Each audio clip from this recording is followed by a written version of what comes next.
my people, I celebrate tonight at 12 for now. Happy New Year once again. Welcome to 2021. This year a better year. This one are the first mock news where I want to do 2021. And unfortunately, I want to start with men of God. I bet me not vex. When I take and do not take because now waiting I see. Now I want talk. He get one pastor where they call Pastor Prosper. I not care to know the surname. You know, this pastor, they come from Powerhouse. Now he branch one place. And the church, now they call Champion Ministry. This pastor, he do champion. When he do champion, now people come meet her, you know. They call the interviewer. So when they interviewer now, so now the guy come they give story. Now they come they tell us say, why you gonna do this kind of thing? He say, as he sit down now, even they come from Powerhouse and Bible they there with her. If they come from Powerhouse, he say now the woman just they touch her, the woman they segbere. So he could they try to understand her. So the long John Thomas, I beg, na man of God, may I still respect that privacy. So the thing, you understand, it can't they, when they say, are you trying me? Are you trying me? Are you trying me? So, the thing just, understand and react now. So now people just, come catch her. So they come, they ask, I say, that the woman, they force her, and I don't want to do this one. So the person come ask us, okay, I don't want they force you. Why you not can control yourself? I want to see the video, but I beg, I always talk when it comes to man and woman, that area, I always they make her private because I they respect her. So now through there, now we take come, we still respect them. Though the people don't respect themselves, but me we still respect them. So we get the way I will take, cover them. But when I feel they hear the voice, they see part of the head, no problem. So I want to watch the video. Essentialmente. This is what you have been doing. This is what you have been doing. I beg. Yes, now. Come on, open your leg. Open your leg. What is the name of your church? What is the name of your church? Champion Ministry. Champion Ministry. So now this one will be champion. Now your champion be this one, be? Now your champion be this one. Can't you talk? See Bible. Huh? See Bible. Carry Bible come. You will carry Bible come. You go for. Now you buy 5 alive go give abi. No. Who you buy go give? Now this type of they come prayer house. Prayer house. You never come for prayer house. You never. I just sit down. They talk. I don't own me. I don't. Now You just sit down. As they own you, why you don't control yourself? Face your wife. You want for This face is your wife. what you have been No doing. spirit. So spirit not there in your body be that. Spirit not there in your body now. You know very This what now so they disgrace our mama. My mama na pastor. Mama is pastor. Now so they disgrace them. My dad na pastor na he be. Me na pastor. Na so that they swear pastor name. He na pastor. When my Na him wife and is his go swear our dey name. you dey talk to since. Na be this one. Na if they tell you say you get husband. You no tell you. no ask na she. My dad na just a God bishop member na he be.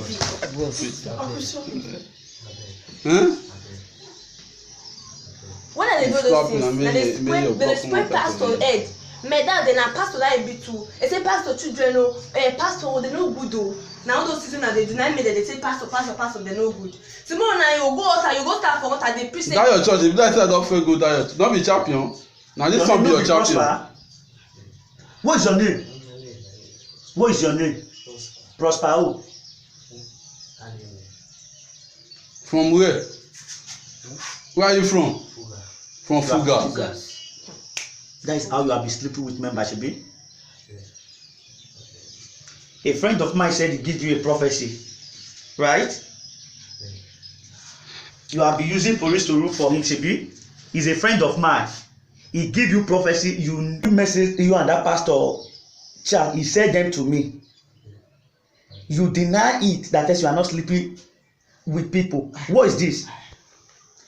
He even told you that a girl is going to put you in trouble, right? Stop trying to do those things. So now wetin you dey do with this one? Let's say your wife na person try this kind of thing with your wife.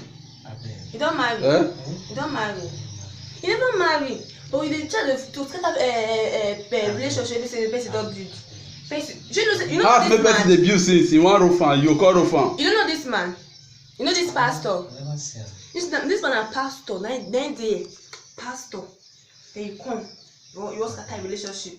You want outside people to contribute? See, I don't want to talk about pastors. What I want to just stop with this. Women, be careful. The kind of people that lay hands on you. Be careful. The kind of people be say you they carry your problem they meet. And this same pastor now, according to what they thought, they say if they destroy relationships, if they destroy home, maybe you just meet you and say, you know what they happen. You just tell this one, say, your problem is from your father's house. You know, don't worry. See me later. I will pray for you. Now get the start. At the end, home will come destroy. Pray to God yourself. Believe in yourself. You go fit achieve your aim. No be your pastor go fit make you become who you want to be in life. I am telling you the truth. If you like or dislike wetin that they talk, na truth why they talk. Your pastor can never take you to heaven, can never take you to your pinnacle. Yourself, believe in yourself. Most of them will be saying that they jump from pastor to pastor, and most of those pastors, and this pastor and Abinio from Vuga, and those people, those pastors, those prophet pastors, most of them, they don't sleep with their members finish. They don't use that they say fine girls. You don't say the girl not fine, say provided the girl get small back and front. This attacking formation, you understand, make industry.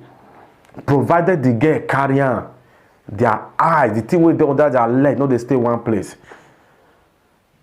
Please, women, be careful the kind of church you they go to seek for help. Be careful. Just imagine how this man of God they embarrass himself, and social media don't carry on. You understand? Whereby, disgracing other clergy, men of God. You understand? You see, say when they talk, everybody call they do competition. This one say mama na a pastor. This one say papa na a pastor. This one say na a pastor. And the one we say na a pastor, and my wife even still they. I don't know whether I don't succeed doing more. May we be careful. Pastors, I want all this to know. If you not like, more advice. If you not like, more take my advice.